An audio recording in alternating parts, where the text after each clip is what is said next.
I just want to add real quick with the Rapid In and Out Protect, the incredible value here is that this one bottle can make up to 2 gallons of spray and wipe solution.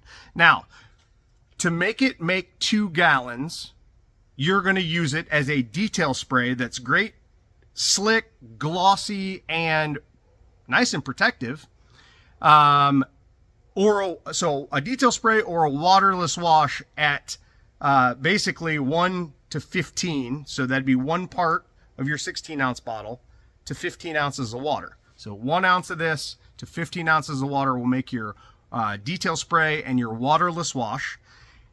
If you run this 1 to 7, that is the preferred method for the maximum protection in direct sunlight. No streaks, no craziness, just wipe it on or spray it on, wipe it off, donezo, move to the next section, you're out of there. Anyway, just a little bit about the value of this. It's amazing, period.